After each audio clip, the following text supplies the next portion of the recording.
साथियों, अभी हम लोग उपस्थित हैं एग्ज़ाम टूर चैनल पर और आपसे बता दें जो भी शिक्षक अभ्यर्थी हैं थोड़ा सा ध्यान देंगे और उनके लिए अच्छी खबर ये है कि एक बार फिर से स्टेट का फॉर्म अप्लाई होने का समय सीमा दे दिया गया है और आप इसमें जानेंगे जो भी अभ्यर्थी इससे पहले स्टेट पास नहीं है इस बार उनको मौका ज़रूर मिलेगा। यहाँ पे देख सकते हैं आज के न्यूज़पेपर में ये दिया गया है, तो आप सब देखें। दैनिक भास्कर का ये मेरे पास कट है, इसे मैं समझा रहा हूँ। जो भी अभ्यर्थी को किसी भी प्रकार का कोई परेशानी होगी तो उनको सभी परेशानी का यहाँ पे समाधान हो जाएगा। इसलिए वीडियो को अंत तक देखिएगा कि क्या बीएड अपेयरिंग वाले को भी मौका दिया गया है या नहीं दिया गया है, ये भी आपको जानने को मिल जाएंगे।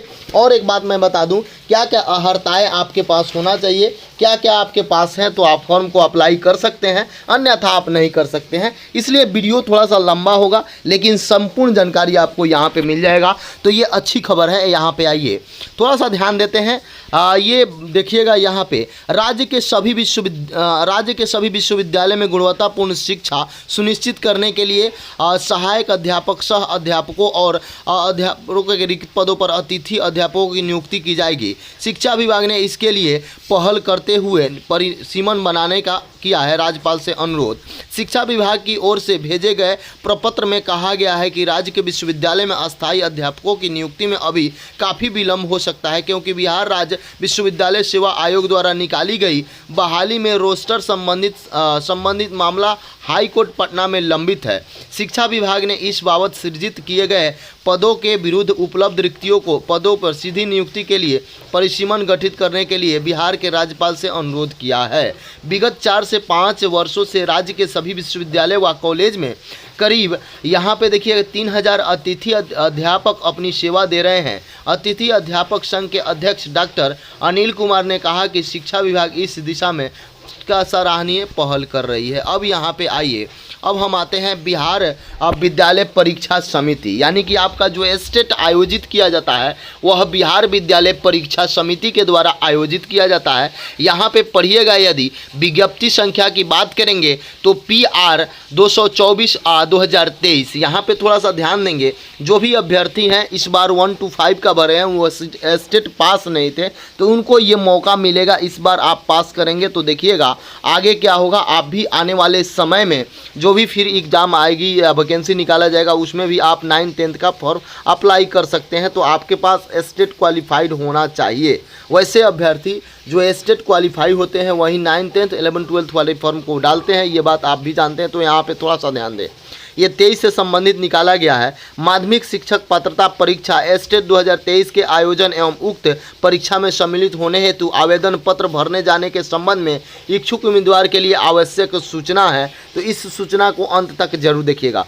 एदत द्वारा माध्यमिक शिक्षक पात्रता परीक्षा 2023 में सम्मिलित होने वाले अभ्यर्थी एवं सभी संबंधित को सूचित किया जाता है कि निर्देशक माध्यमिक शिक्षक शिक्षा विभाग बिहार पटना के पत्रांक यहाँ पे 09 स्टेट यहाँ पे 01 2022 522 दिनांक 31/7/2023 के द्वारा प्राप्त निर्देश के आलोक में माध्यमिक कक्षाओं के लिए निर्धारित पाठ्यक्रम के अनुसार पेपर 1 यानी माध्यमिक के तहत आने वाले विषय तथा उच्च कक्षाओं के लिए निर्धारित पाठ्यक्रम के अनुसार पेपर 2 उच्च माध्यमिक के तहत आने वाले विषय के लिए माध्यमिक शिक्षक पात्रता परीक्षा स्टेट 2023 आयोजन किया जाना है, जिसका विस्तृत विवरण निम्नवत है। थोड़ा सा ध्यान देंगे, यहाँ पे आप देखेंगे सबसे पहले दिया गया है पात्रता परीक्षा के प्रश्न बहुविकल्पीय होंगे, यानी कि आपका जो एग्जाम लिया जाएगा उसमें जो प्रश्न होंगे वह बहुविकल्पीय होंगे। इस बात को आप समझ लें। उसके बाद दिया गया है प्रत्येक प्रश्न 1 अंक का होगा, निगेटिव मार्किंग नहीं होगा, यानी कि स्टेट में निगेटिव मार्किंग नहीं होगा, इस बात को आप समझें। 2 नंबर में दिया गया है परीक्षा के विषय माध्यमिक कक्षाओं के लिए निर्धारित पाठ्यक्रम अनुसार पेपर 1 यानी माध्यमिक के तहत आने वाले विषय तथा उच्च माध्यमिक कक्षाओं के लिए निर्धारित पाठ्यक्रम यानी कि अनुसार पेपर 2 उच्च माध्यमिक के तहत आने वाले विषय निम्नवत है। यहाँ से देखिएगा, यानी कि ये जो आपका एग्जाम होगा ये निगेटिव मार्किंग वाला नहीं होगा, ये बहुविकल्पीय प्रश्न दिए जाएंगे। उसके बाद आप इसी को एग्ज़ाम को क्वालिफाई करते हैं तो आने वाले समय में आप आगे के लिए एलिजिबल होंगे। यहाँ पे आइएगा, सामान्य विषय में दिया गया है हिंदी है, उर्दू है, बांग्ला है, मैथिली है, संस्कृत है, अरबी है, फारसी है, भोजपुरी है, अंग्रेजी है, गणित है, विज्ञान है, सामाजिक विज्ञान है। सबका अलग अलग कोड है। यदि आप हिंदी भरेंगे तो 101 आपको भरना होगा। थोड़ा सा देखिएगा, विशिष्ट विषय यानी विषय समूह में कम से कम 50% अंक सहित किसी मान्यता प्राप्त विश्वविद्यालय से स्नातक अथवा स्नातकोत्तर अथवा इसके समतुल्य उत्तीर्ण होना चाहिए। यहाँ पे देखिएगा, निम्नलिखित विषय में 50% अंक को निर्धारित किया गया है। अथवा में देखिएगा, किसी मान्यता प्राप्त विश्वविद्यालय से स्नातक अथवा स्नातकोत्तर या इसके समकक्ष में कम से कम 45% अंक सहित स्नातक स्नातकोत्तर तथा 13/11/2002 को अधिसूचना दे दी है, उस समय आपका है तो आप 45% भी लाए हैं तो आपको कोई दिक्कत नहीं है। अब यहाँ पे आइएगा, थोड़ा सा ध्यान दीजिएगा, शारीरिक शिक्षक के लिए भी दिया गया है, इसका कोड 113 है। इसमें भी दिया गया एक वैकल्पिक विषय के रूप में शारीरिक शिक्षा के साथ 50% अंकों सहित शारीरिक शिक्षा में स्नातकोत्तर की उपाधि आपको होना चाहिए। संगीत में सेम कंडीशन है आपका, इसका कोड 114 है 50% के साथ। उसके बाद आप आइएगा, ललित कला में 115 कोड है, इसमें भी 50% न्यूनतम। 116 कोड आपका नृत्य का है, इसमें भी 50%। उसके बाद आप यहाँ पे देखिएगा, राज्य के माध्यमिक एवं उच्च माध्यमिक विद्यालयों में समावेशी शिक्षा के तहत विशेष आवश्यक वाले छात्र छात्राओं के लिए पढ़ाने हेतु दिव्यांग, यहाँ पे देखिएगा, इसमें भी न्यूनतम प्रतिशत के साथ 50% दिया गया। अब थोड़ा सा आइएगा, इस फॉर्म को यदि आप अप्लाई करना चाहते हैं, बाद बाकी ये यदि आप नोटिस चाहते हैं तो एग्ज़ाम टूर के टेलीग्राम पर नोटिस सबसे पहले आपको दिया जाता है। तो थोड़ा सा ध्यानपूर्वक देखें, और जो भी शिक्षक अभ्यर्थी हैं या भविष्य में भी शिक्षक बनना चाहते हैं या बीएड से जुड़े हुए हैं या बीपीएससी से जुड़े हुए हैं या बीएसएससी से जुड़े हुए हैं या रेलवे से जुड़े हुए हैं, तो उनको आपको एग्ज़ाम टूर ज़रूर सब्सक्राइब करवा दीजिएगा, बहुत बेनिफिट मिलेगा। संपूर्ण जानकारी समय सीमा पर मिल जाएगा। यहाँ पे तो आप देख सकते हैं, पेपर 2 के लिए हिंदी विषय सब कुछ दिया गया है, सेम क्राइटेरिया यहाँ पे सब अलग अलग दिया गया। अब थोड़ा सा हम आते हैं, वैसे अब कौन कौन अभ्यर्थी इस फॉर्म को भर पाएंगे, क्या है, संपूर्ण जानकारी यहाँ पे मिलेगा। थोड़ा सा देखेंगे यहाँ पाठ्यक्रम क्या है, इसके बारे में।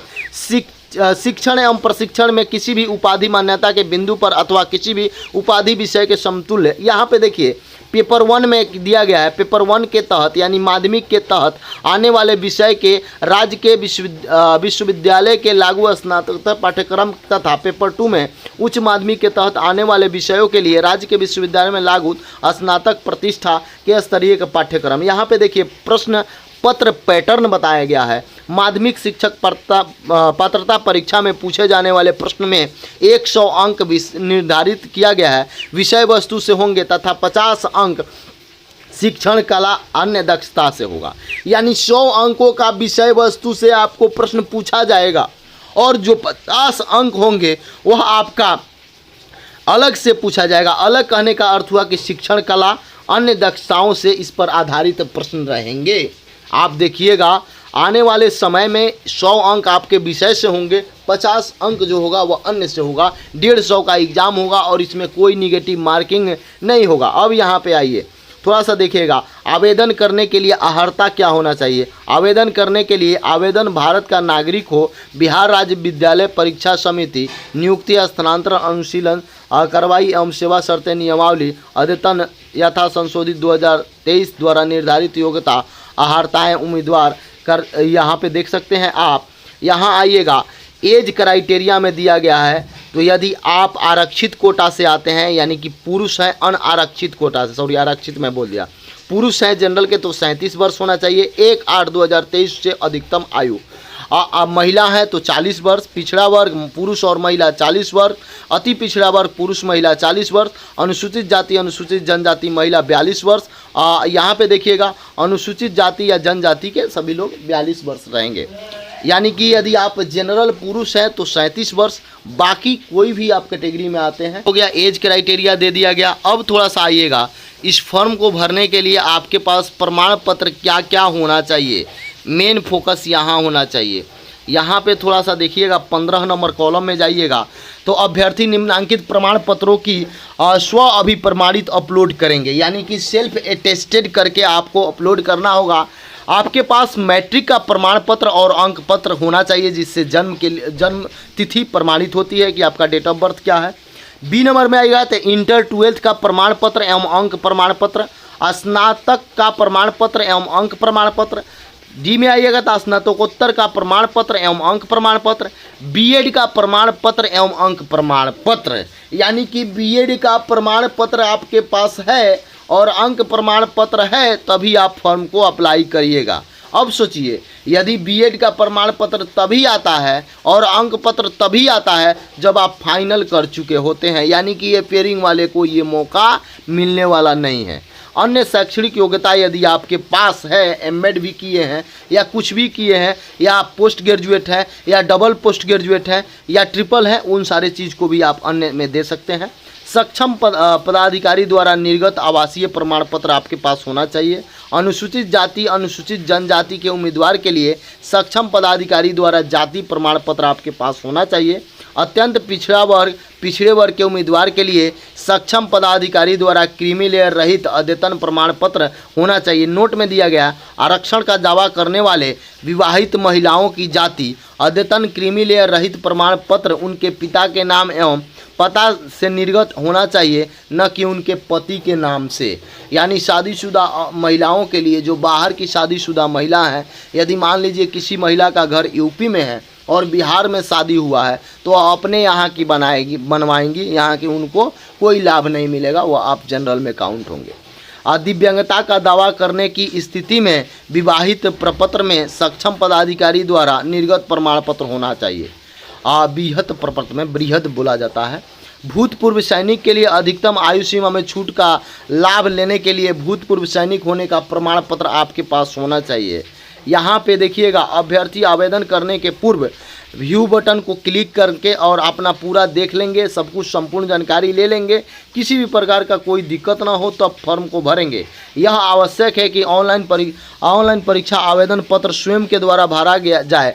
किसी आवेदन का अपूर्ण रूप से भरा हुआ या दूसरे द्वारा भराया गया अथवा एक से अधिक आवेदन प्राप्त होने के स्थिति में अस्वीकार कर दिया जाएगा, रद्द कर दिया जाएगा। ऑनलाइन परीक्षा आवेदन पत्र में आवेदक द्वारा भरे गए विवरण अथवा उसके द्वारा अपलोड किए गए अभिलेख गलत पाए जाने पर आवेदक पत्र को अस्वीकार कर दिया जाएगा, परीक्षा फल रद्द हो जाएगी। घोषणा पत्र एवं आवेदन पत्र पर हस्ताक्षर के लिए अंग्रेजी के बड़े अक्षर कैपिटल लेटर का प्रयोग वर्जित है। यदि आप सिग्नेचर करते हैं कैपिटल लेटर में कर देते हैं तो आप असफल हो जाइएगा। इस प्रकार से संपूर्ण दिया गया। इस परीक्षा से संबंधित किसी भी प्रकार की सूचना अधिनियम 2005 के अंतर्गत परीक्षा फल प्रकाशित की तिथि से 30 दिन तक ही मान्य किया जाएगा। इस परीक्षा से संबंधित परीक्षा जानकारी के लिए हेल्पलाइन नंबर दिया गया है, संपर्क आप कर सकते हैं, कोई ईमेल भेज सकते हैं। सभी अभ्यर्थी को सलाह दी जाती है कि सभी तरह के अद्यतन सूचनाओं के लिए समिति के वेबसाइट को अवलोकित करते रहें, विजिट करते रहें। अंतिम रूप से आवेदन पत्र जमा करने के उपरांत माध्यमिक शिक्षक पात्रता परीक्षा 2023 से संबंधित किसी भी प्रकार की त्रुटि में सुधार का दावा नहीं होगा। अपूर्ण या त्रुटिपूर्ण निर्धारित प्रक्रिया के तहत परीक्षा शुल्क की राशि नहीं जमा होने की स्थिति में आवेदक को अमान्य घोषित कर दिया जाएगा। विज्ञप्ति में किसी भी बिंदु पर विसंगति की स्थिति में शिक्षा विभाग का निर्णय आदेश मान्य होगा। यदि कहीं भी लग रहा है कि कोई समस्या है तो शिक्षा विभाग जो सुधार करना चाहेगी वह शिक्षा विभाग सुधार कर सकती है। इस बात को लेकर एकदम फिक्स किया गया है। अपलोड रंगीन फोटोग्राफर करना है, यहाँ पे सब कुछ दिया गया है। 20 KB से 50 KB तक होना चाहिए। स्कैन करने के बाद हस्ताक्षर का भी बताया गया है। और आप इस आवेदन को करने के लिए आप आज से यानी कि 9/8/2023 से 4:30 से दिनांक 23/8/2023 के अपराह्न तक स्वीकार किए जाएंगे। यानी कि आज से, यानी कि 9 तारीख से आप फॉर्म अप्लाई कर सकते हैं और 23 तक आप कर सकते हैं। तो जो भी अभ्यर्थी हैं प्रयास करें कि आपके पास यदि सभी योग्यताएं उपलब्ध हैं तो आप ज़रूर से ज़रूर इस फॉर्म को भरें, स्टेट अभ्यर्थी। और मैं एक बात बता दूं, जो अभ्यर्थी ये सोच रहे थे कि जो टीचर भर्ती है उसमें अपेयरिंग ले लिया गया, जो स्टेट होता है उसमें अपेयरिंग ले लिया जाता है, लेकिन ये सीटेट जो आता है उसमें अपेयरिंग ले लिया जाता है, शिक्षक भर्ती का वैकेंसी निकाला गया इसमें अपेयरिंग ले लिया गया, लेकिन स्टेट में नहीं लिया गया। आप क्या विचार रखते हैं?